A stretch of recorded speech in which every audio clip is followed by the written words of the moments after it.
Alamin, pada kesempatan hari ini Allah Subhanahu Wa Taala memberikan berbagai macam kenikmatan, yaitu kenikmatan Islam, iman, ya, dan juga kesehatan fisik, ya. Sehingga pada kesempatan hari ini, alhamdulillah, di hari ke-20, ya, insya Allah nanti malam kita masuk hari ganjil pertama, malam 21. Mudah-mudahan Allah memberikan Lailatul Qadarnya kepada kita semua. Ibu yang saya muliakan, pada kesempatan pagi hari ini, insya Allah kita akan membahas tentang fikih muslimah untuk menggapai Lailatul Qadar. Ada apa dengan malam Al-Qadar atau Lailatul Qadar? Sehingga Lailatul Qadar ini menjadi satu isu, ya. Atau kalau bahasa kita tuh, kalau dalam 10 hari terakhir tuh kayaknya orang memang Lailatul Qadar aja terus, ya. Memang ada apa dengan Lailatul Qadar? Nah, ini untuk kita memahami, ya. Untuk kita memahami, memberikan motivasi kepada kita, sehingga kita bersemangat, ya, untuk mengejar berbagai macam ketertinggalan kita di 10 hari terakhir. Nah, malam Al-Qadar itu adalah malam mulia, malam yang penuh dengan kemuliaan. Arti dari Al-Qadar itu adalah asyaraf, itu kemuliaan, ya. Jadi malam Al-Qadar sebagaimana namanya, dia adalah malam yang penuh dengan kemuliaan. Kenapa malam Al-Qadar disebut sebagai malam dengan penuh kemuliaan? Yang pertama alasannya karena Allah Subhanahu Wa Taala telah menurunkan Al-Quran di malam Al-Qadar, ya, di malam Al-Qadar. Sebagaimana yang Allah firmankan dalam Al-Quran, Syahrul Ramadan alladzi unzila fihi Al-Quran. Bulan Ramadan adalah bulan yang diturunkan Al-Quran. Kapan turunnya? Allah Taala firmankan dalam surah Al-Qadar, Inna anzalnahu fi lailatul qadar. Kapan Lailatul Qadar? Malam 21, malam 23, malam 27, malam 29. Jadi kalau ada orang yang merayakan nuzul Quran tanggal 17, itu kayaknya nggak masuk akal, ya, nggak masuk dalam aspek historis, ya. Kenapa? Karena Al-Quran itu turunnya Allah katakan di malam Al-Qadar. Ya, tanggal 17 sudah masuk 10 hari terakhir belum? Berarti tidak masuk, ya, ketika ada orang yang merayakan nuzul Quran pada malam ke-17. Kalau mau ya 21, 23, 25 atau 29 atau malam-malam ganjil. Nah, karena sebab turunnya Al-Quran di dalam bulan Ramadan dan bertepatan dengan malam Al-Qadar, maka malam tersebut adalah malam istimewa, ya, malam istimewa. Nah, kemudian kenapa malam Al-Qadar itu malam yang mulia? Karena orang-orang yang beribadah di malam-malam tersebut atau di malam Al-Qadar, maka sama dengan orang yang beribadah selama 1000 bulan. Sama dengan orang yang beribadah selama 1000 bulan. Ya, 1000 bulan itu berapa tahun, Bu? Kurang lebih 83 tahunan atau 84 tahun. Usia kita kan terbatas, ya. Coba bayangkan kalau kita sholat malam bertepatan dengan malam Al-Qadar tahun kemarin misalnya, berarti kita mendapatkan 83 tahun ibadah kita. Nah, malam ini insya Allah kalau tahun ini kita pun dapat, maka 83 tahun lagi. Berapa usia kita? Cuma 60, 70. Tapi amalnya sudah melampaui dari 100 tahunan. Jadi alhamdulillah, ya. Maka diceritakan kepada kami oleh Abu Zur'ah, kemudian diceritakan juga oleh Ibrahim bin Musa, dikabarkan kepada kami oleh Muslim, yaitu Ibnu Khalid dari Ibnu Abi Najih dari Mujahid. Sesungguhnya Nabi Muhammad SAW pernah menceritakan tentang seorang laki-laki dari Bani Israel yang mengenakan baju perang berjihad di jalan Allah selama 1000 bulan. Maka kaum muslimin ketika mendengar cerita itu, ada orang yang berjihad selama 1000 bulan, coba. Hidupnya itu 1000 bulan dia jadikan untuk jihad. Dan kaum muslimin merasa kagum dengan hal tersebut. Dan seperti ada keinginan juga untuk mendapatkan hal yang sama. Maka kemudian Allah Ta'ala menurunkan firman Allah dalam surah Al-Qadar ayat 1 sampai ayat 3. Ini adalah asbabun nuzul. Kenapa surat Al-Qadar itu turun? Yaitu tentang ceritanya Nabi kepada para sahabatnya bahwa ada Bani Israel yang pernah berperang selama 1000 bulan. Dia terus berperang. Para sahabat Nabi merasa iri dengan itu, merasa ingin dengan itu, gitu ya. Kenapa mereka bisa? Saya nggak bisa gitu. Saya usia cuma 83 tahun, 84 tahun itu usianya bukan perangnya. Kalau orang perang kan usianya harus sudah dewasa, ya. Kalau lebih kuat kekar ya, berarti kurang lebih kalau kita bisa maksimal dalam berperang, paling usia 30 baru mulai berperang. Berarti 1000 bulan mungkin nggak mungkin. Kenapa? Belum latihannya, belum ini. Jadi ada orang Bani Israel yang berperang selama 1000 bulan dan kemudian para sahabat merasa gitu, merasa ingin, iri, ya. Kemudian Allah turunkan dalam surat Al-Qadar ini memberikan indikasi bahwasanya ada kesempatan bagi seorang muslim untuk mendapatkan amal 1000 bulan hanya dengan beramal 1 malam saja. Nah kemudian di dalam keutamaan lainnya, kenapa malam Al-Qadar itu menjadi malam yang mulia? Yang ketiga, dikarenakan malam tersebut adalah malam yang Allah memberikan ketetapan takdir bagi seseorang untuk 1 tahun ke depan. Ada yang namanya takdir sanawiyah, yaitu takdir tahunan. Di mana ketika seseorang itu berdoa kepada Allah di malam Al-Qadar dan Allah tetapkan hal tersebut, maka apa yang kita minta dikabul dan itu menjadi takdir kita untuk 1 tahun ke depan. Insya Allah begini. Namanya takdir sanawiyah, ya. Hal tersebut difirmankan Allah dalam surat Ad-Dukhan ayat 1 sampai ayat 4. Allah Ta'ala berfirman, A'udzu billahi minasyaitonir rajim. Hamim wal kitabil mubin. Inna anzalnahu fi lailatin mubarakah. Inna kunna munzirin. Fiha yufraqu kullu amrin hakim. Allah Ta'ala Dukhan, surat Dukhan ayat 1 sampai ayat 4. Dalam ayat ini Allah Subhanahu wa taala berfirman Hamim dan kitab yang Al-Mubin, kitab Al-Mubin Al-Qur'an maksudnya, dan sesungguhnya kata Allah kami turunkan Al-Qur'an pada malam yang penuh dengan keberkahan, itu malam Al-Qadar. Ya, inna kunna munzirin, dan sesungguhnya kami hanya memberi peringatan. Fiha, dan di dalam malam tersebut yufraqu dirinci, ya, dirinci kullu amrin hakim, setiap keputusan yang penuh dengan hikmah. Nah, maka di dalam penafsirannya, ini saya dapatkan dari tafsir ya, bahwa pada malam Lailatul Qadar segala ketetapan tahunan ditetapkan tahunan, ya. Jadi misalkan hari ini, kita sekarang sakit nih. Di malam Al-Qadar di 10 hari terakhir kita minta, Masya Allah berikan kesehatan. Dan ketika berketepatan doa kita dengan malam Al-Qadar, yufraqu kullu amrin hakim, maka Allah jadikan itu sebagai takdir kita untuk tahun depan. Yang punya hajat apa gitu ya, untuk tahun depan atau tahun-tahun berikutnya, minta doa sama Allah Subhanahu wa taala sebanyak-banyaknya. Maka kata Ibnu Katsir, segala ketetapan pada malam Al-Qadar itu ditetapkan dari Lauhul Mahfuz kepada para penulis, malaikat penulis. Ini mencakup segala perkara yang terjadi sepanjang tahun, seperti ajalnya seseorang, rezekinya, jodohnya, ya. Kemudian hal-hal lainnya yang menjadi bagian dalam kehidupannya. Dan ini adalah penafsiran yang diriwayatkan dari Ibnu Umar, Abu Malik, Mujahid, Al-Tuhab, dan sejumlah ulama salaf yang lainnya. Dan dalam kalimat Amrun Hakim, kata-kata hakim di situ artinya yang penuh hikmah, artinya perkara tersebut tidak bisa berubah lagi. Jadi kalau ditetapkan tidak bisa berubah lagi. Makanya ini menjadi istimewa. Kenapa kita harus mencari malam Al-Qadar?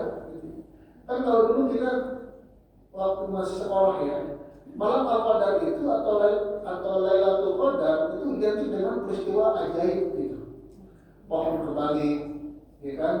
air berhenti mengalir. Jadi kalau kita lagi dapat semalam itu pohon pada balik gitu, wah berarti saya malah mau pegang dapat.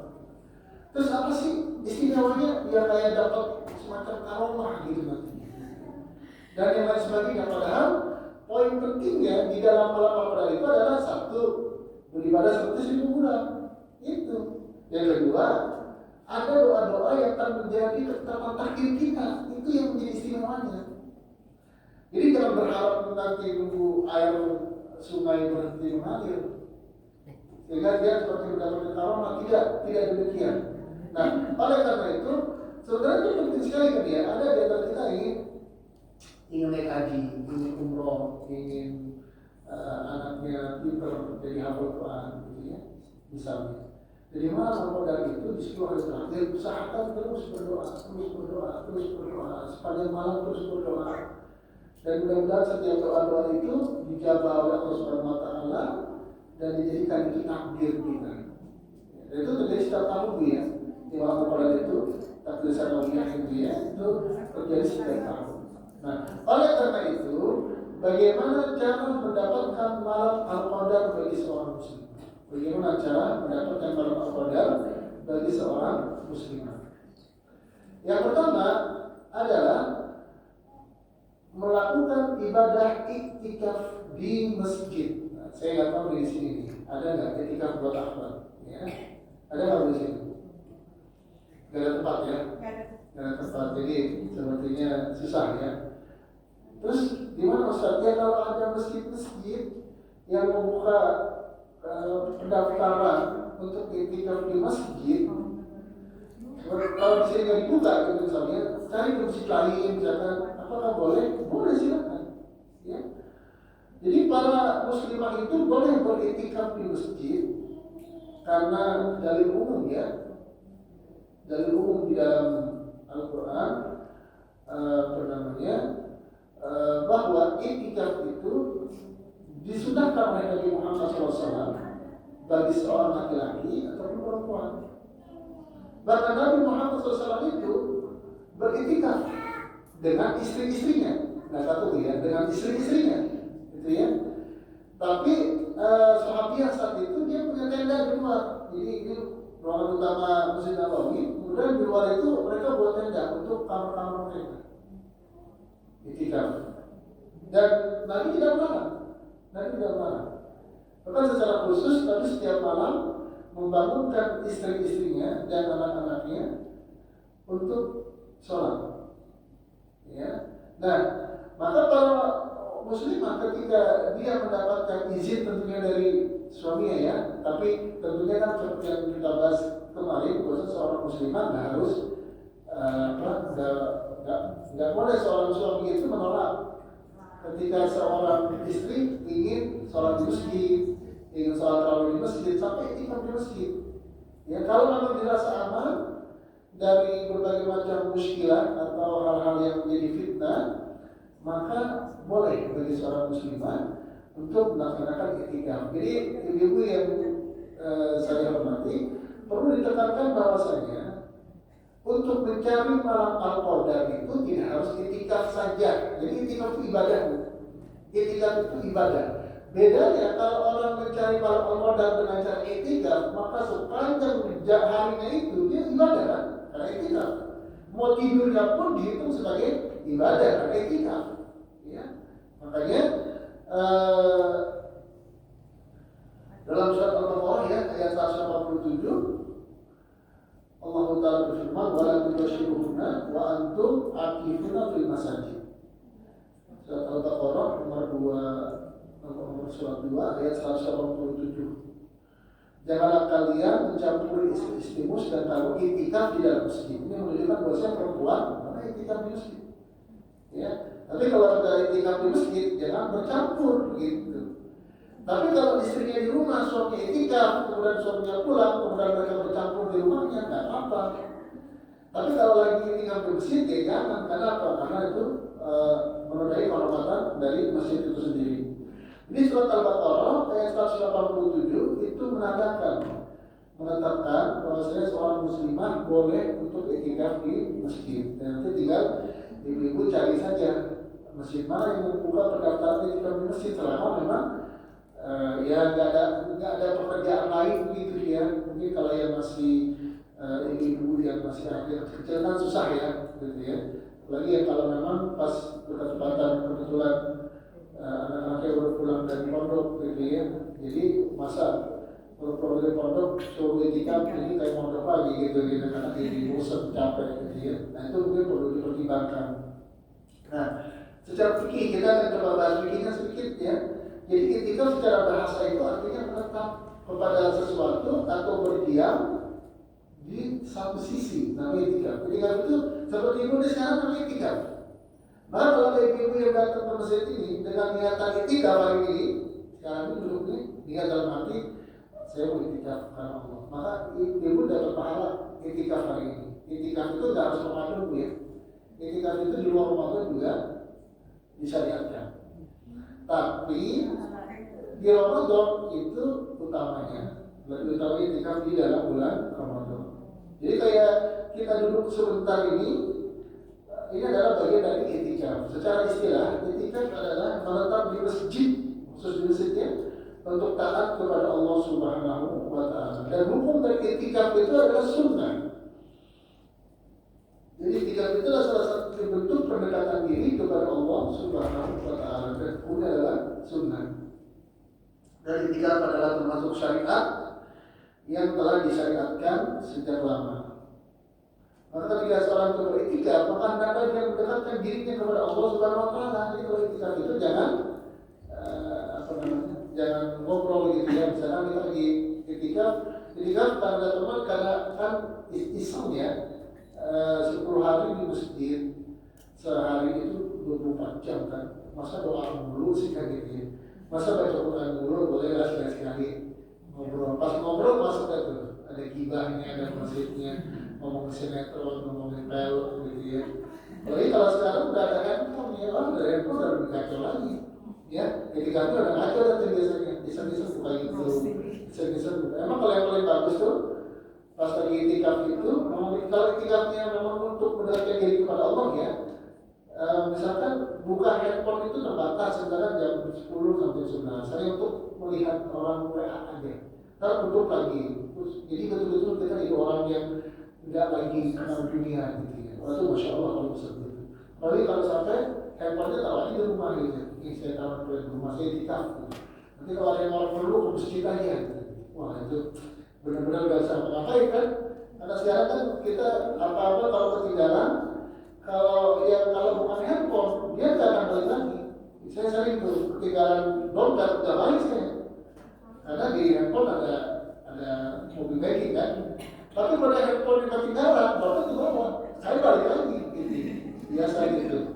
Itu bagian dari tradisi zaman sekarang kan ya. Nah, makanya itikaf itu disunahkan kapan saja, tetapi lebih ditekankan tadi pada bulan Ramadan.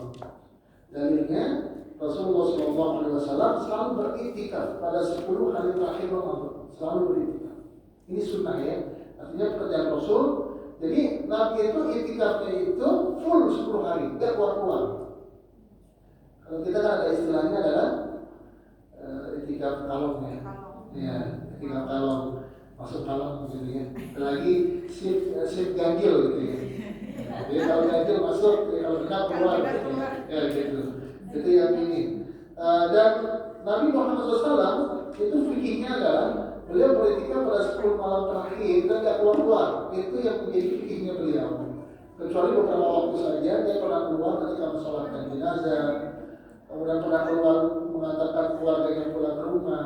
Tapi selain daripada itu Nabi tidak pernah keluar dari masjid ketika iktikaf.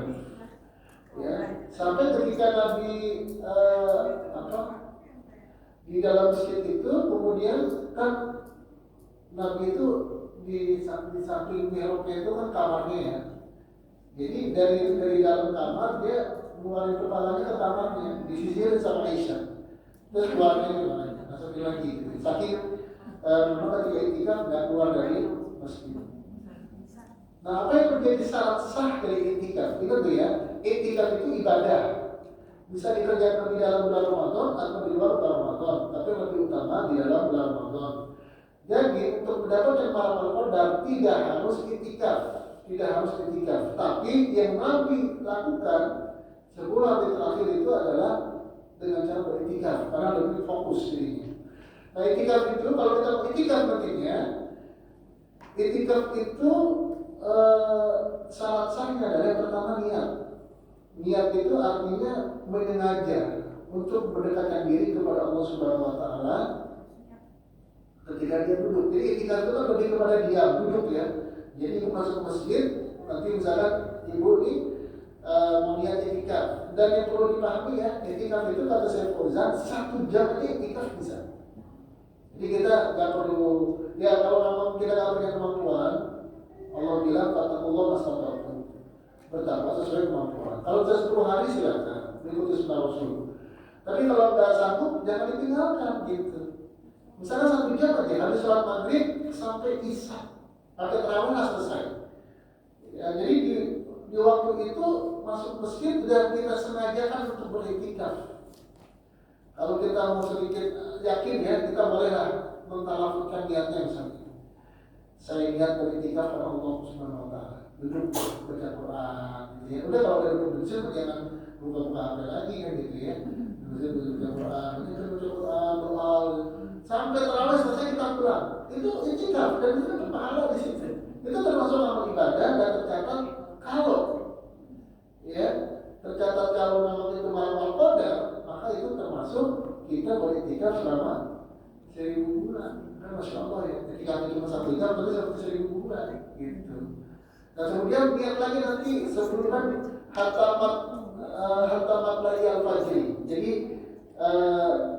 Lailatul Qadar itu akan turun sampai terbitnya matahari. Berarti kan dari sebelum subuh sampai subuh kan ya, dapat lagi tuh, dapat tuh kita sholat lagi kan. Udah habis imsak, udah kita keluar dari rumah, masuk ke masjid, ya lagi itikaf.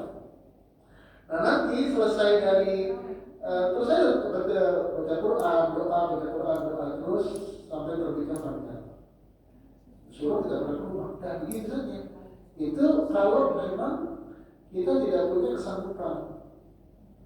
Ya, jadi pertama niat berniat, jadi berniat untuk itikaf. Jadi yang kedua dilakukan di dalam masjid, tidak boleh di rumah nggak ada itikaf.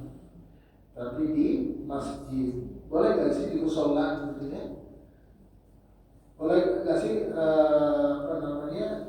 kita melaksanakan itikaf di musola gitu ya?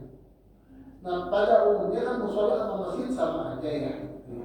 Cuma bagi orang-orang yang ingin beriktikaf 10 hari, hendaknya di masjid jami, masjid yang ditegakkan sholat Jumat. Kenapa? Karena kalau bagi laki-laki nggak keluar lagi, di situ aja terus gitu. Tapi kalau di musola, saatnya sholat wajib dia keluar, saatnya sholat Jumat dia keluar gitu. Tapi kalau dia hanya tadi ya, karena kemampuannya hanya malam saja, ya nggak apa-apa di musola, karena itu bagian dari masjid ya. Dan kategori masjid juga yaitu masjid yang diselenggarakannya sholat jamaah ya, bukan masjid kosong gitu. Karena ada di wilayah kita itu ada masjid yang kosong atau musola yang kosong. Nah itu tidak dianjurkan. Yang dianjurkan yang di sana ada sholat, ada taklim, macam-macamnya. Walaupun dia sholat, maka itu yang lebih utama. Dan untuk orang yang beriktikaf 10 hari, Nabi mensunahkan untuk tidak keluar kecuali dalam keadaan yang sangat penting. Jadi kalau ada ibu-ibu yang udah niat iktikaf 10 hari terakhir, ya udah batin aja gitu. Dalam masjid nggak keluar sampai ada pendapatnya sampai sholat id, sempurna. Wah, bagus tadi teman kita mah hari kedua udah pernah kampung gitu. Dan ini 3 soal, kita kan gitu ya, berarti gitu udah, gak apa. Jadi kita coba yang paling mudah saja.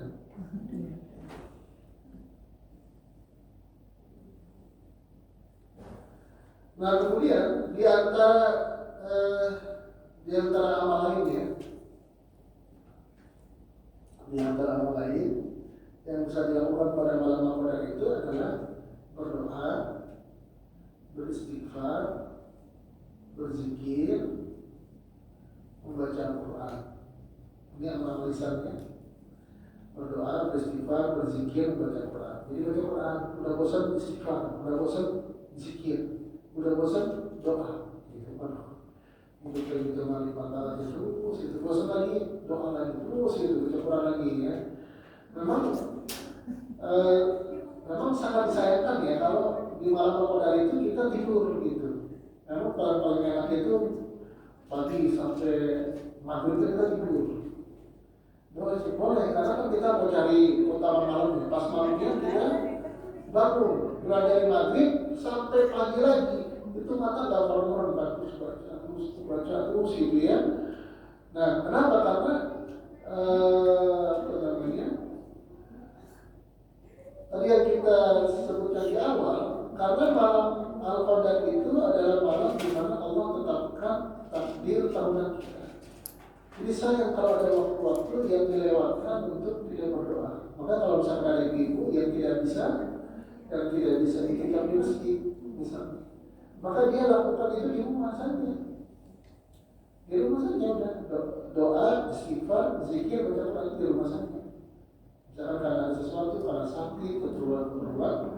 Nah, mulai dari habis sholat isya, karena ngantuk kalau nggak tidur dulu, gitu mau tidur dulu, boleh nggak tidur aja nggak apa-apa. Udah tidur, bangun jam 12, misalnya udah 1 jam baca Quran, terus gitu ya. Nah, mudah-mudahan dari bacaan istighfar kita, zikir kita, doa kita, itu kita akan mendapatkan kebaikan-kebaikan. Nah, di antara doa yang disunahkan, yang dibuatkan untuk kita berdoa di malam Al-Qadar, itu adalah doa di antaranya Allahumma innaka afuwun tuhibbul afwa fa'fu anni. Ya, ada yang menambahkan ya karim di belakangnya. Tapi ya karim di lafaznya nggak ada. Tapi kalau mau pakai gimana nggak apa-apa. Gitu ya. Kalau memang mau ditambahkan, cuman lafaz yang paling jelas adalah Allahumma innaka afuwun tuhibbul afwa fa'fu anni. Ya Allah, sesungguhnya Engkau Maha Pemaaf dan Engkau suka dengan pemaafan dan suka dengan memaafkan, maka berikan maaf kepada saya. Ini kadang-kadang macam doanya begitu sih, kayaknya kurang deh gitu. Kayaknya lebih dahsyat gitu ya. Kan gitu beras sebenarnya apa sih yang tidak lebih dahsyat daripada dosa kita yang pun dicoba. Kan gitu. Kita pengen yang lebih bombastis gitu, yang lebih luar biasa gitu. Misalkan habis bulan Ramadan saya minta rumah dikasih, kayaknya gitu. Terutama mobil dikasih, umroh dikasih, kayaknya gitu. Kalau ini makanya minta maaf sih gitu. Tapi ini yang pernah ditanya sama Aisyah radhiyallahu anha, di mana Aisyah pernah bertanya, ya Rasulullah SAW, bagaimana jika satu malam saya mendapatkan malam Al-Qadar, apa yang harus saya ucapkan? Nabi bilang, perbanyak membaca Allahumma innaka afuwun tuhibbul afwa fa'fu anni. Kan doanya juga pendek ya, jadi secara praktis doanya gampang dihafalkan ya, gitu ya. Ada yang belum hafal dari sudah hafal ya? Nah, jadi kalau sudah hafal alhamdulillah, tinggal dibaca saja. Dan kemudian doa yang berikutnya adalah yang bisa kita perbanyak adalah doa Allahumma a'tiq riqabana minan nar. Allahumma a'tiq riqabana minan nar. Wa riqaba abaina wa ummahatina minan nar. Allahumma a'tiq riqabana minan nar. Dalam sebuah hadis Nabi sallallahu alaihi wasallam bersabda, "Inna lillahi itqa fi kulli yawmin wa lailatin." Di setiap malam di bulan Ramadan ada pembebasan bagi seorang hamba dari Allah Subhanahu wa taala. Maka kata-kata itqa di sini ada dua arti.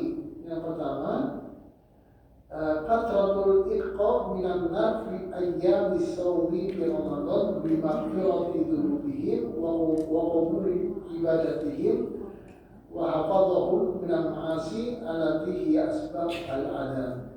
Jadi ketika kita meminta Allahumma a'ti riqabana minan nar, artinya ya Allah, bebaskanlah kami dari api neraka dengan cara gitu kan, diampuni dosa kami, diterima ibadah kami, dan dijaga kami dari berbagai macam kemaksiatan. Jadi orang-orang yang doanya dikabul dari doa Allahumma a'ti riqabana minan nar, maka dalam hidupnya nanti di 1 tahun ke depan itu dia akan terjauh dari perbuatan maksiat. Dia akan dekat dengan Allah Subhanahu wa taala. Dia akan beribadah dengan ibadah yang khusyuk, yang ikhlas, yang ittiba, sehingga ibadahnya diterima oleh Allah Subhanahu wa taala. Itu pengertian yang pertama. Pengertian yang kedua adalah Allah itu membebaskan seseorang itqaq minan nar.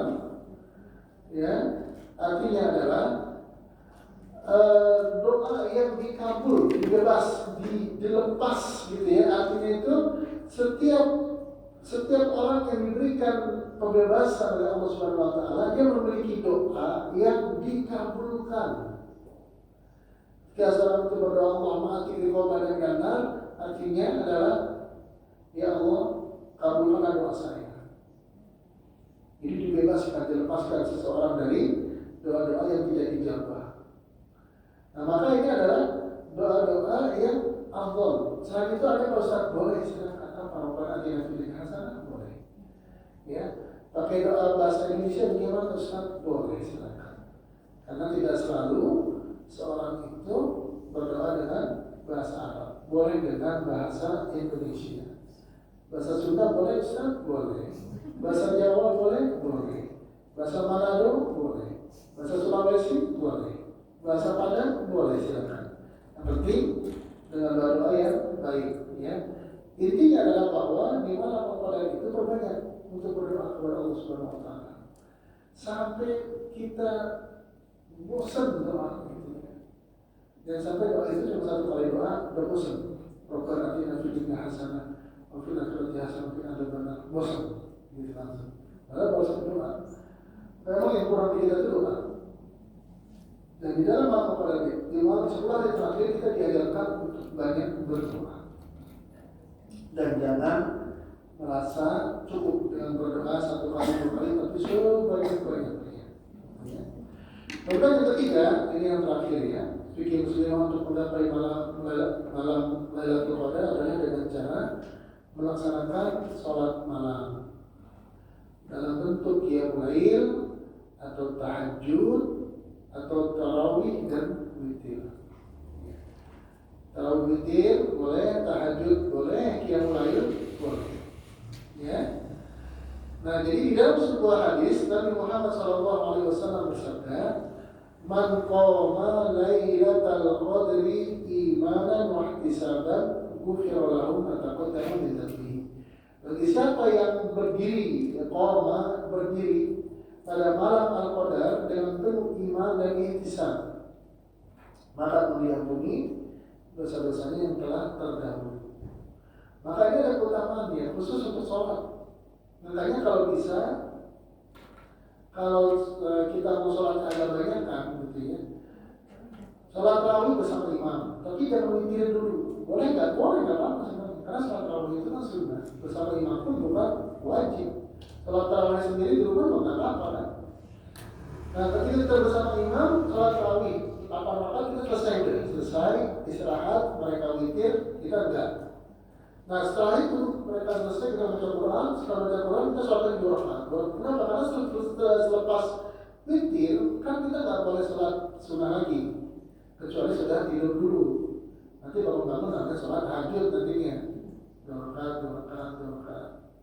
Ya, kan sayang banget tuh kalau waktunya kosong. Nah, sebagian para ulama memandang bahwasanya amal-amal yang utama di sebuah hari terakhir itu adalah sholat. Karena di dalam sholat ada zikir, ada doa, ada baca Quran, gitu. Jadi kalau ada ibu, saya mau baca Quran pakai mushaf, berdiri lama 1 juz, 1 rakaat, rakaat berikutnya 1 juz terus begitu ya, sampai pagi gitu kan itu bisa. Tapi dikerjakan sendiri kan. Kemudian di rukuknya ada zikir, Subhana rabbiyal azim, Dibanyakin aja gitu ya. Mau 20 kali, 30 kali berdiri sampai Allah Subhanahu. Sujudnya perbanyak lagi. Di situ kita bisa berharap kata Nabi Muhammad SAW, di sujud itu ada doa yang dikabul, maka bersungguh-sungguhlah untuk berdoa. Ya, Allahumma ati biqabalan dan itu di sujud bisa. Ya. Makanya ada yang berpendapat bahwasanya tidak ada amal lain di mana kepada kecuali sholat. Karena dalilnya jelasnya cuma sholat. Sampai pada orang yang misalnya meng-hire kita untuk bersedekah di malam Al-Qadar seperti orang bersedekah 1000 bulan, itu dianggap adalah perkataan yang tidak punya dasar dalil. Dasar dalilnya di malam Al-Qadar itu sholat. Man qoma Lailatul Qadri iman mahtisab di sholat. Dan sholat itu terkumpul baca Quran, tasbih sama doa. Makanya apalagi sholat sunnah kan bebas ya. Ada yang ibu yang nggak kuat berdiri, kuatnya duduk aja udah nggak apa-apa. Dan duduk sholat, duduk ya. Jadi kita bisa terus baca Quran, terus sholat. Jadi paling gabung-gabung tuh. Baca Qurannya dapat, sholatnya dapat, tasbihnya dapat, istighfarnya dapat, doanya dapat. Itu di sholat. Dan kita bisa laksanakan itu dari mulai jam 9 malam sampai pagi. Terus kita sholat. Kenapa? Terakhir itu baru mungkin ketika sebelum sahur, baru deh kita witir atau isi terakhir. Witir, selesai. Baru kita sahur. Nah itu hal-hal yang bisa kita lakukan terus-menerus di 10 hari terakhir.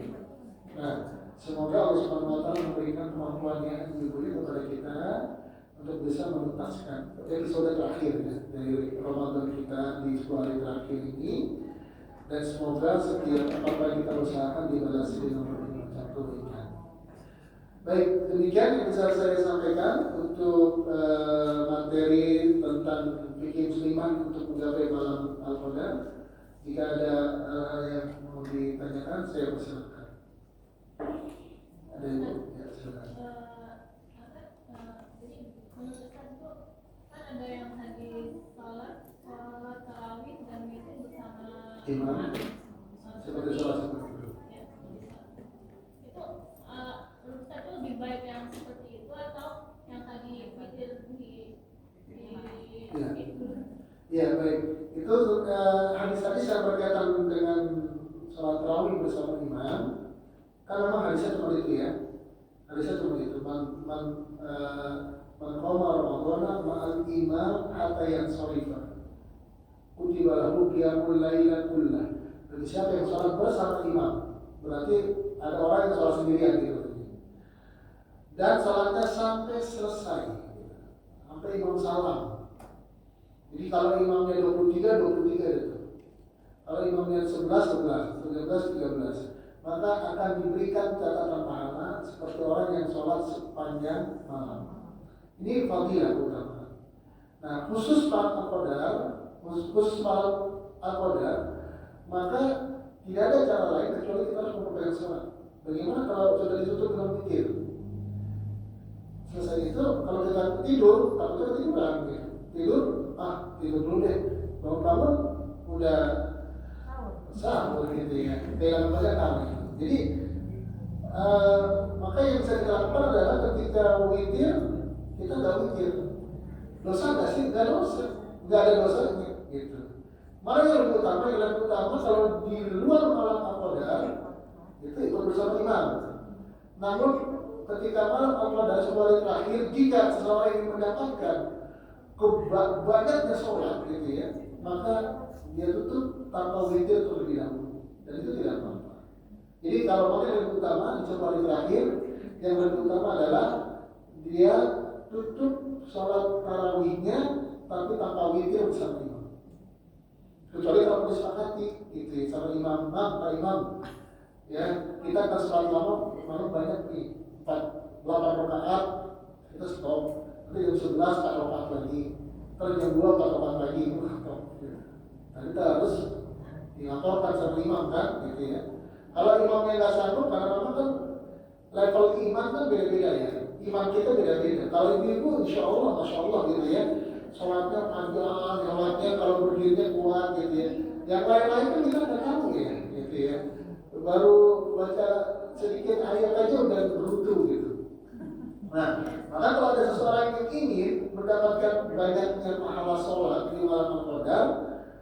dan dia nggak mau tidur dulu karena bisa kalau tidur dulu khawatirnya meninggalkan banyak hal gitu ya, maka dia boleh tidak sholat bersama imam tarawihnya, maaf witirnya. Witirnya nanti belakangan aja sendiri. Boleh nggak sih? Boleh, nggak apa-apa. Justru ketika Nabi mengatakan bagi siapa yang sholat bersama imam sampai selesai, berarti memang ada kemungkinan ada orang yang tidak sholat bersama imam tidak sampai selesai. Oh, kalau itu efektif mendingan sama imam dong, Ustaz. Ya kan, efektif kan, efisien kan. Kita sholat 8 rakaat 8 jam dihitung sepanjang malam gitu. Habis itu saya tidur aja, kan dihitung sepanjang malam gitu ya. Bisa kalau begitu? Ya kalau malas begitu nggak apa-apa gitu ya. Ya kan? Karena kan tetap beda ya antara sujud yang 20 kali dan sujud yang 8 kali beda. Ada pahala yang berbeda gitu pasti. Ya. Jadi kalau untuk utamanya yang mana untuk di 10 hari terakhir tadi ya kembali kepada personal kalau itu ya kembali kepada personal. Cuman kalau orang yang memang ingin mendapatkan kemuliaan 10 hari terakhir maka yang lebih utama adalah tidak ikut witir bersama imam. Apalagi memang kalau di masjidnya itu sholatnya jam 8 selesai udah langsung witir. Kan dikit banget kan gitu ya. Oh dikit Ustaz, iya dikit. Kalau kalian sebagai imamnya dapat misalnya kita perdebatan lebih panjang. Boleh kalau imam di sini mengikuti masyarakat satu kali 2 rakaat itu paling lama berapa menit sih kan gitu ya. Nggak ada sejam kan gitu ya. Jadi kurang masih nggak kerasa gitu. Nah tapi kalau yang kita nggak siap dengan sholat-sholat lama dan panjang, maka saya sarankan ikut saja bersama imam. Masalah selesai. Karena sudah dianggap sebagai orang yang sholat sepanjang malam. Sholat sendiri yang di rumah ambil 8 rakaat terus langsung witir habis tarawih itu tahajud lagi boleh gitu bangun tengah malam. Iya, boleh. Tidur dulu. Iya. Itu udah diambil. Iya, berarti ketika dia sholat dia hanya sholat 2 rakaat saja. Boleh silakan. Cuma ini kan antisipasi aja. Biar ada orang tuh kadang-kadang gitu ya. Saya sih sebenarnya kalau udah tidur bangunnya susah gitu. Kalau ibu kalau yakin kayak gitu, itu kan sampai imam, nggak apa-apa. Kalau lebih bagus kan, dapat pahalanya banyak di dia. Kita sholat tahajud itu lagi gitu. Sebenarnya yang abdul itu 1 rakaat atau 3 rakaat? Witir. Ada banyak versi. Intinya witir itu ganjil. Nah, maka cara sholat witir yang dia berpendapat 1 rakaat, maka dia harus melaksanakan 2 rakaat salam, 1 rakaat salam. Kalau yang dia meyakini 3 rakaat, maka 3 rakaat semuanya 1 kali salam. Yang dia meyakini 5 rakaat bisa dengan 2 cara, 5 rakaat 1 salam atau 5 rakaat ada tahiyat awal. Ada tahiyat awal. Itu kalau habis 1 rakaat aja boleh juga. Boleh. Tapi tetap kita sepakatkan setelah 8 dia 2 dan dia 1. Gitu. Ya. Ya. Apa yang 1 2? Itu kalau ibu ya sekalian. Oh iya. Apa Ustaz mau nanya kalau misalnya untuk wanita yang sedang haid pengen menggapai juga kepada tuh gimana? Tadi saya belum sampai situ ya lupa ya. Oke boleh silakan. Ibu boleh. Nah, seperti yang ditanyakan Bu Asisa tadi, itu apa kita harus witir lagi atau enggak? Enggak, kalau itu enggak. Kalau itu cuma 1 malam 1 kali. Kalau witir 1 malam 1 kali. Makanya harus tidur dulu agar kita bisa sholat sunnah lagi. Karena kalau nggak tidur dulu, kan baru witir. Mau sholat apa lagi gitu. Kecuali memang sholat yang punya keterkaitan dengan hal-hal tertentu. Contoh ya, misalkan kita mau sholat sunnah wudu, itu boleh nggak sih harus sholat witir? Boleh. Ya kalau itu sholat sunnah mutlak. Nah sholat tarawih yang lain tahajud itu kategorinya sholat sunnah mutlak. Jadi nggak boleh dilakukan setelah sholat witir. Nah kalau udah tidur dulu, beda versi nanti namanya sholat tahajud. Tahajud di nafilatan maka. Jadi kalau udah tidur bangun tahajud. Sebelum tidur nanti dia mulai. Nah kalau orang sholat kita kan sebelum tidur kan, berarti maksudnya dia mulai. Di Ramadan namanya sholat tarawih. Habis itu dia tidur bangun versinya beda lagi, jadi tahajud. Tapi tanpa witir. Kita tetap cuma ada di satu kali itu. Baik. Kalau untuk yang haid, bagaimana caranya? Nah, ini ya. Nah, di sini para ulama berbeda pendapat. Yang pertama ya, tentang baca Quran ya. Ada yang mengatakan boleh membaca Quran dengan tanpa memegang mushaf. Ada yang tidak boleh sama sekali memegang ataupun tidak memegang. Maka di dalam hal ini, kalau kita mengambil pendapat yang paling ringan boleh gitu ya. Maka orang yang haid itu silakan baca Quran, tapi jangan memegang mushaf. Khusus di sekolah terakhir, ya. Gimana saat dia pakai sarung tangan, atau kalau ngambilin sama anaknya, coba dia dibuka, karena dia pakai capit apa gitu ya, dibuka gitu ya, bisa. Dan itu ada yang mengatakan boleh lah. Jadi kalau memang ada latihannya, ambil aja boleh, tapi jangan dipegang, gitu aja. Terus yang bisa dilakukan bagi wanita haid di malam Ramadan itu adalah tentunya berdoa bisa, ya.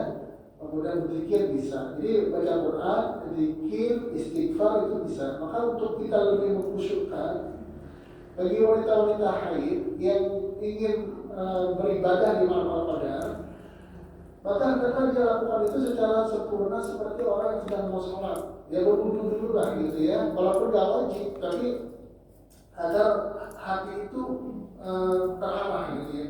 Kita wudhu dulu, kita pakai mukena, nutup aurat, menghadap kiblat, cuma kita duduk aja kan. Istighfar, tasbih gitu ya, baca doa, baca Quran. Jadi posisinya tetap kita seperti orang sholat gitu. Dengan begitu ada ketundukan hati yang lebih. Kalau cuma asal-asalan kan nggak akan bisa. Makanya bagi wanita-wanita sedang haid, kalau sedang haid itu tidak menjadikan dirinya terhalangi untuk melakukan amal-amal ibadah. Ya, kali Allah kasih rezeki kan gitu ya. Kalau biasanya kayaknya 7 hari, kok ini baru 2 hari udah selesai gitu ya. 2 hari, 3 hari udah selesai.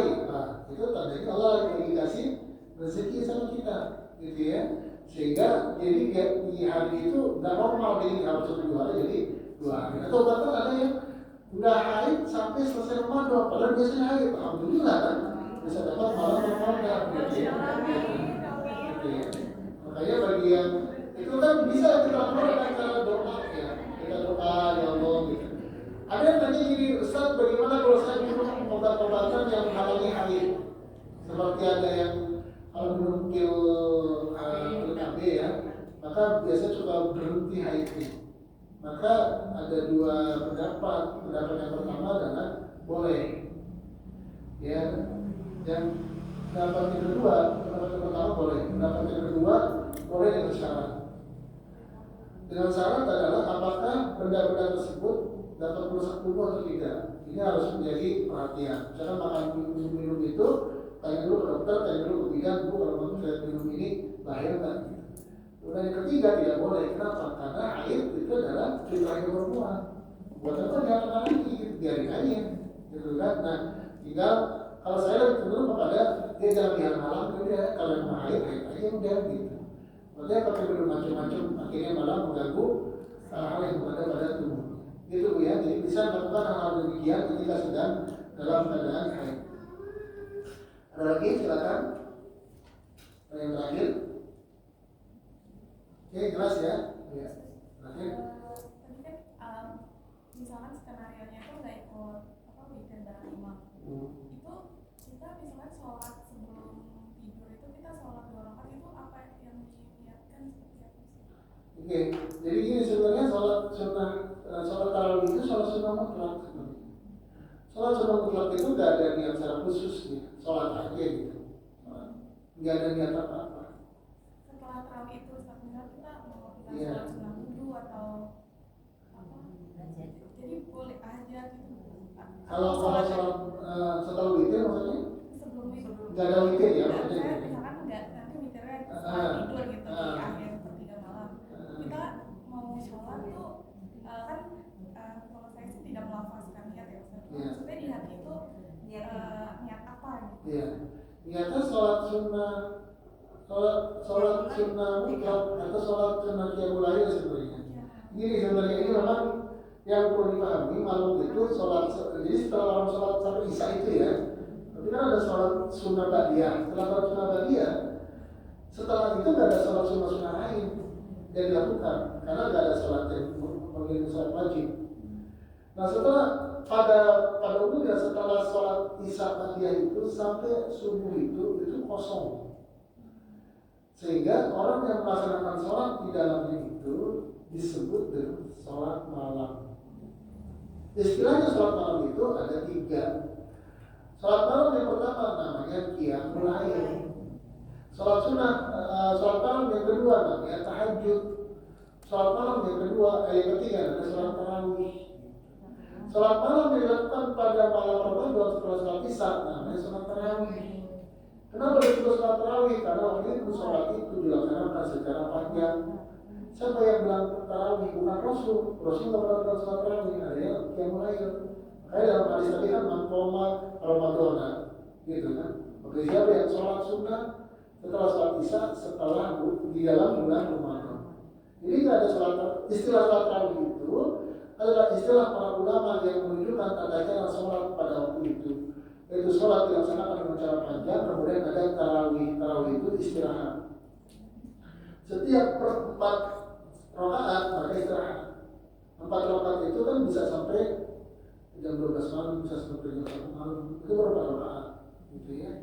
Makanya dulu para ulama Islam itu memang kalau sholat itu udah banyak panjang, maka sholat itu ya sampai sahur sholat itu, tarawih itu. Makanya ada nama tarawih, itu sholat istirahatnya juga nggak sebentar, bisa sejam itu juga sholat. Tapi seperti itu sholat 4 jam gitu kan, masa istirahatnya cuma 5 menit, juga ekor kali kan. Tapi ada di antara mereka itu di dalam riwayatnya saking capeknya itu mereka bersandar dengan tongkat. Jadi mereka pada bawa tongkat, pegang tongkat tuh biar kuat berdiri. Karena kalau nggak ada pegang jatuh dia. Itu dalam sholat tarawih dulu begitu. Ya, nah makanya kita jangan bingung kalau sholat tarawih apa ya? Nah, karena asal sholat tarawih itu sholat malam. Nah, nanti kalau kita tidur dulu, namanya sholat tahajud. Kenapa disebut tahajud? Karena perlu usaha untuk bangun. Makanya dikatakan dalam Al-Quran fatahajjat bihi nafilatan laka. Bangunlah sholat tahajud itu sunnah bagimu. Karena susah orang terkait sebut tahajud, kesungguhan yang tinggi. Makanya sholat tarawih pun bisa dilakukan di saat tahajud, gitu. Kita tidur dulu nih, jam 12 kita bangun pada masjid sholat tahajud dengan nama sholat tarawih, bisa boleh. Jadi jangan sampai lari dari arti sebenarnya gitu ya. Karena kita kadang-kadang suka ngerasa sholat tarawih itu bahkan sekarang kewajiban. Tarawih itu kayak hal yang menjadi bagian dalam sholat wajib gitu, padahal bukan. Ibu kalau nggak sholat tarawih nggak apa-apa. Bahkan kalau khawatir ada terganggu hati ya, yang menganggap sholat tarawih itu wajib, sekali-kali nggak sholat tarawih nggak apa-apa, untuk menunjukkan bahwasanya tarawih itu nggak wajib gitu. Jadi jangan sampai kalau ketinggalan tarawih itu kayak rasanya kayak kehilangan kewajiban, itu tidak boleh begitu. Itu hanya sholat sunnah fadilah. Yang diusahakan itu adalah sholat wajib yang harus diusahakan. Yang diusahakan sholat wajib berjamaah itu di masjid ya sholat wajib. Jadi kalau sholat wajib mau pulang ke rumah, tarawih di rumah juga apa-apa, silakan. Itu ya. Jadi niatnya jadi apa? Niatnya sholat malam. Maka saya bilang sholat malam itu kategorinya sholat sunnah mutlak. Ya kalau kita mau niat diucapin aja sedikit gitu kan.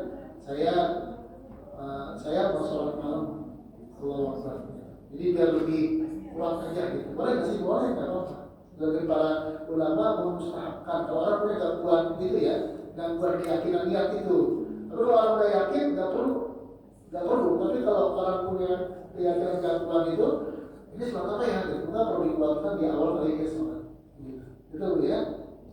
Ustaz, berarti kalau kita terawih umpamanya habis isya kita udah mengantuk kali nanti nggak mampu nanti. Iya, nanti itu. Kita terbangun jamnya sudah lewat gitu, maksudnya ada lagi jam 2, setengah 3 itu boleh dong, boleh. Misalkan kita bahkan gini Bu ya, kalau ibu sholat tarawih kalau ngantuk jangan sholat, ayo sholat ngantuk. Dia goyang-goyang kanan doang, terus lupa gitu. Kita ya, namanya kalau manusia ya, saya juga sama begitu kalau udah misalkan ada aktivitas padat di luar rumah, emang nih kayaknya ngantuk, apalagi pas makan buka puasanya kebanyakan gitu ya, kebanyakan. Akhirnya pas sholat udah, ini udah hilang konsentrasi, ulang aja sama tidur gitu. Terus bangun lagi gitu. Pas bangun jam 3 gimana? Sholat tahajud gitu. Sendirian tapi gitu. Gitu ya. Karena Ustaz kalau di luar Ramadan itu kan kita ambil habis isya ba'diatan. Kita ambil tarawih witir itu kan boleh. Boleh, nggak apa-apa. Menurut aku pokoknya kita terlambat tahajud itu termasuk udah tahajud gitu. Udah termasuk. Maksudnya kalau udah gitu ya udah selesai ya. Gitu. Itu biasa kalau yang karena gini, yang sunnah itu bukan sholat malamnya bu. Yang sunnah itu bukan sholat sunnah malamnya. Yang sunnah muakkad itu witirnya. Jadi hati-hati. Yang sunnah itu 3 rakaat, itu yang 1 rakaat, yang 5 rakaatnya. Jadi bukan 2 rakaat ya bukan, tapi ujungnya mana yang nanti sunnah muakkadah gitu. Jadi yang terjadi itu witirnya. Jadi kalau ibu nggak punya waktu, misalkan ibu tadi pas mau sholat tarawih terkantuk pulang ke rumah ketiduran, bablas tuh. Saya harus pilih sholat apa makan sahur, gitu kan? Kalau saya sholat 11 rakaat, nggak bisa nih, nggak bisa. Nah, itu ya, maka ambil witir gitu. Udah, sholat aja 2 rakaat, 1 rakaat, atau 3 rakaat, 1 salam, selesai. Itu yang lebih muakkad. Ya, ya. Jadi yang muakkadah itu sholat witir, bukan sholat malamnya. Jadi kalau ada sholat sholat isya, langsung witir, bagus. Karena Nabi pernah bilang, bagi seseorang yang sholat witir 1 rakaat saja, maka dicatat sebagai orang yang sholat semalam suntuk. Ya, witir 1 rakaat. Jadi nggak cuma sholat tarawih ya, sholat witir juga 1 rakaat saja, itu sebagai orang yang sholat semalam suntuk. Itu keutamaan sholat witir. Iya boleh. Kita kalau saya terutama bertanya ke para Iya. kalau misalkan sampai sholat buka Al-Quran, Boleh. Itu ketika kita membukanya itu apa ya? dan apa? Jadi kalau yang gerakan yang membatalkan sholat itu adalah gerakan-gerakan yang banyak, kategorinya banyak. Jadi kalau cuma menggerak satu kali itu enggak. Atau misalnya kita punya tinggal lembar nggak apa-apa, karena kan gerakan ringan ya, gerakan ringan. Jadi cuma dan itu butuh gitu, dan itu butuh. Seperti gerakan ke kanan ke kiri gitu, seperti ada saf yang tiba-tiba bolong di tengah dari sholat ini terus ini batal kan mundur. Kalau andaikan setiap gerakan itu batal, setiap pergerakan itu batal, maka nggak boleh kita tutup, tapi nanti nggak pernah malam itu. Ya kalau itu banyak bergerak. Cuma namun di dalam fikih-fikih itu dijelaskan gitu ya, dan itu yang menjadi fikih yang katanya gerakan harus 3 kali gerakan saja gitu. saya biasanya 1 halaman karena nggak berani membuka itu. Boleh tuh Bapak. Tapi ini Boleh. pengen ngejar kesehatan itu. Boleh nggak apa-apa. Bagus malah kalau memang niatannya untuk seperti itu bagus kan.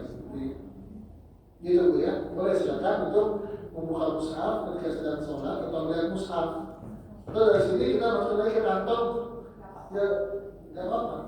Tidak termasuk membatalkan sholat. Yang batal itu gerakan yang banyak seperti lari, jalan, kemudian tapi kalau misalnya ya garuk-garuk nggak apa-apa karena tapi garuk-garuk normal ya, maksudnya kalau gatal digaruk aja gitu. Kadang-kadang kalau gatal nggak digaruk kalau nggak kusuk kan, artinya garuk aja. Kecuali gatal yang dia nggak normal, maksudnya dia garuknya tuh ekstrim gitu ya. Ya, misalkan orang itu kan jangan nggak boleh. Berapa kali ya? Tapi gerakan ringan ya. Berapa kali ya? Berapa kali tapi gerakan ringan saja. Seperti saya gini, ketika ibu punya handphone, pas ada di tas tuh. Walaupun kan bunyi tuh, wah begitu, bunyi gitu. Gimana ya gitu ya? Ada lagi juga teh lagunya itu bukan tadi kan? Gimana caranya? Itu diambil dibuka sepertinya diambil dimatiin, tapi jangan dijawab lagi sholat gitu ya. dimatiin dalam bentuk di silent atau ini bisa set udah tahu misalnya nggak apa-apa dan itu nggak apa-apa sholatnya boleh karena itu kan bagian dari menghilangkan gangguan gitu dalam sholat. Kayak itu kayak gini ada sholat terus ada hewan di depan ibu itu kan nanti geser gitu. Atau ada batu geser Bisa kalau mudah gitu kayak mana tuh? mudah Lagi banyak. boleh ibu pakai kalau memang ada hal seperti itu ibu pakai shawl apa namanya kain ya selempangan terus diludahin di situ iya iya boleh silakan jadi kalau ibu pakai itu kan gini ya ludah itu kan gak najis ya kan air liur gak najis reak itu gak najis kalau memang ibu nggak terlalu kan cuma merasa nggak enak jadi kayak terganggu aja gitu makanya kalau misalkan mau pakai yang ada di baju tuh nggak apa-apa digituin itu kan rasanya kayak gimana gitu apalagi kalau sholat jamaah kan ya kalau sholat jamaah orang satunya malah orang banget gitu kan gitu ya nah jadi kalau memang kondisinya harus begitu boleh hah? Iya kan iya betul lah itu kan kotor itu kan gak najis kan nah itu masalahnya kalau kita anggapnya itu kotor itu pasti najis loh enggak jadi boleh-boleh aja kalau dalam kondisi terdesak pastinya kan ya nah kalau memang dalam hal yang tidak enak kita sholat berjamaah atau apa ya jangan sholat berjamaah sholat jadi rumah sendiri terlibat boleh di dalam bulan Ramadan ini kan misalkan nih nah saya harus sholat isya ngantuk banget gitu betul jam 10 gitu ini sholat tuh itu maksudnya sholat apa mulai atau dari jam 10 ya itu bisa masuk sholat tahajud jadi tahajud ini tidak ditandai dengan waktunya lewat jam berapa kan jadi patokannya itu kalau sebelum tidur dia lahir kalau setelah tidur tahajud. Kenapa setelah tidur dikatakan tahajud? Karena memang orang dari tidur ke bangun sholat itu susah maka perlu tahajud perlu kesungguhan makanya susah. Nah misalkan ibu tadi jam 10 kan gitu ya masuk tahajud jam 1 masuk tahajud jam 2 masuk tahajud. Kalau ibu nggak tidur pakai jam mulai sampai jam 1 itu pakai jam mulai gitu. Enggak. Nah sepertiga malam itu adalah waktu yang utama. Nah kenapa harus tidur dulu? Karena jarang orang sanggup untuk menunggu sampai sepertiga terakhir itu baru tidur. Maka dengan tidur kita bisa mendapatkan sholat sepertiga malam terakhir. Memang betul sholat tarawih pun harusnya dia kalau itu sepertiga malam terakhir. Bukan di awal waktu, tapi kita memang udah itu jam berapa kira-kira Ustaz? sepertiga malam terakhir. Jadi dari kalau kita hitung malam itu dari Isya tadi ya, kan maghrib Isya itu kan malam. Kemudian kita sebut Isya jam 7. Kita bagi 3 aja. Kalau subuh jam 5 berarti kita bagi 3 gitu. Nah, berarti jam 7 sampai jam 5 berapa jam? 12 jam kan? Enggak ya? Berapa ya? 10 jam ya? Kalau 10 jam kita bagi aja misalkan 3 jam setengah, 3 jam setengah. Sepertiga malam pertama, sepertiga malam kedua, sepertiga malam terakhir. Berarti sepertiga malam terakhir itu kita jam 2, jam 3. Berarti bisa maju lagi, bisa bagi ke atas gitu ya. Nah, yang bagus kalau malam itu adalah sepertiga malam terakhir. Oke? Ada lagi terakhir satu lagi? Iya. Iya boleh deh. Ini kan Iya. salah satu amalan Iya. Oke, dia dulu silakan. Salah satu amalan yang itu kan berdoa sebanyak-banyaknya sampai 10 malam terakhir. Kalau setelah sedikit belajar kan baru tahu ternyata doa di dalam sholat itu kan lebih afdal dibandingkan setelah salam. Ketika sujud itu karena keterbatasan saya nggak bisa bahasa Arab itu boleh nggak sih Ustaz di luar doa yang pakai bahasa Indonesia kan ada doa-doa yang ada di hadis atau Quran cuma misalkan ada doa spesifik itu boleh nggak di saat sujud atau sebelum salam itu kan waktu yang mustajab tuh Ustaz. Dua bahasa Indonesia. Itu boleh atau tidak atau di luar sholat aja kalau di luar ada doa bahasa Indonesia. Oke, baik. Ibu lagi menanya? Ustaz mengenai tahajud itu batas waktu habisnya kan kalau menjelang subuh. Iya, oke, itu tadi ya. Ibu terakhir. Yang sholat subuh itu buat wanita kan di kan misalkan bagian di rumah itu buat masuk bisa syarat buat Suruh ya, sholat. suruh ya, oke, baik. Yang pertama tentang tadi lupa nih. Doa ya. Terus, jadi ada ulama yang membolehkan doa dengan memakai bahasa selain Arab ya, selain Arab. Cuman hemat saya lebih baik memakai doa yang sudah diajarkan oleh Nabi saja. Ustaz saya mau doa tapi doanya nggak ada pasti apa? Robbana atina fid dunya. Itu kan udah semuanya. Nah cuma tinggal di sininya maksudnya yang ditujukan. Doa Robbana atina fid dunya kemana nih maunya nih gitu kan? Pengen punya mobil. Di hatinya itu maksudnya itu. Tapi yang dibaca Robbana atina fid dunya hasanah. Wa fil akhirati hasanah. Nah, yang perlu kita pahami lagi, doa dalam sholat itu jangan minta dunia. Doa dalam sholat itu mintanya akhirat. Ya, minta surga, minta jauh dari dosa. Nah, kalau mau minta dunia di luar sholat aja. Setelah sholat baru dah. Ya, gitu ya. Jadi lebih baik kita pakai doa yang sudah diajarkan Rasul. Walaupun doanya tidak spesifik dengan apa yang kita maksud, kita bisa baca doa tersebut secara umum. Tapi maksudnya kita buat khusus. Maksud kita bacanya itu di hati kan? Dan Allah paling tahu hati kita. Maka kita tidak ngomong pun kalau hati kita minta, Allah akan kasih. Itu Bu ya. Jadi lebih baik pakai bahasa Arab saja. Jadi bahasa doa Al-Quran. Dalam hati ya. Iya, tapi maksudnya dalam hati. Jadi doa yang sesuai Quran sama Iya. hadis yang sahih sama Iya. ya itu tadi Robbana atina kalau kita nggak tahu yang seperti Iya. tapi dalam hati aja. Iya, kalau kita minta dunia di situ pada doa itu ya cukup.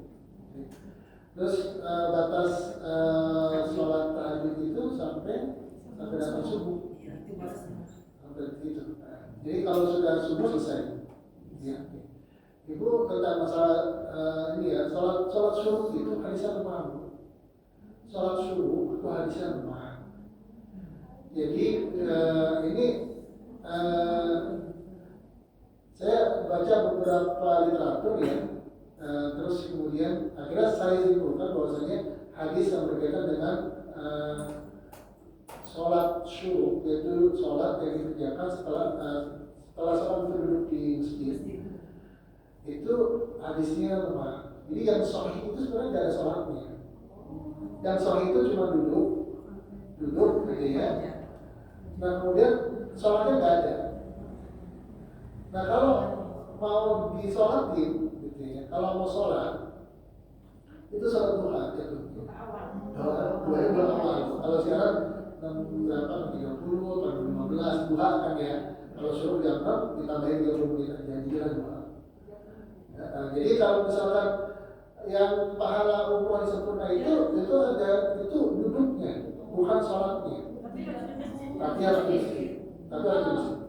Kalau dia nggak di masjid enggak. Kalau di rumah Ustaz, kalau wanita kan di rumah subuhnya. Kalau kita duduk aja dikit sampai waktu fajar gitu gimana?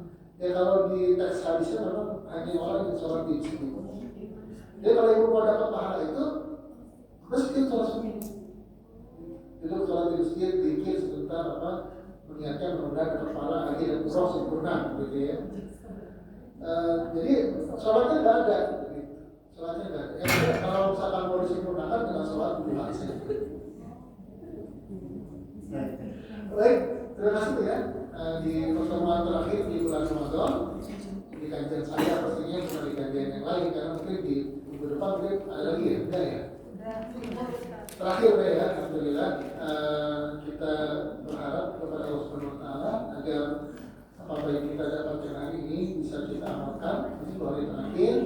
Semoga Allah memberi amal ibadah kita, puasa kita, baca Quran kita, sujud kita, tilawah kita dan yang lain sebagainya, sehingga dengannya Allah menjadikan kita sebagai hamba-hamba yang bertakwa. Kalau begitu ketemu lagi insyaallah di bulan Syawal dan bulan-bulan lainnya setelah Ramadan.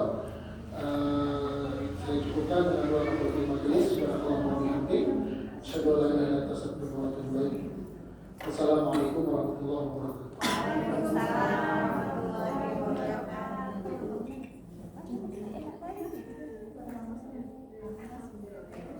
Ustaz, afwan, ini dari ibu-ibu. Terima kasih Bu ya. Assalamualaikum. Ini mana ya Mbak Tias? Ini ya? Sopanya. Ini kan? Masih ada suara Ini kan? Saya takut yang mana?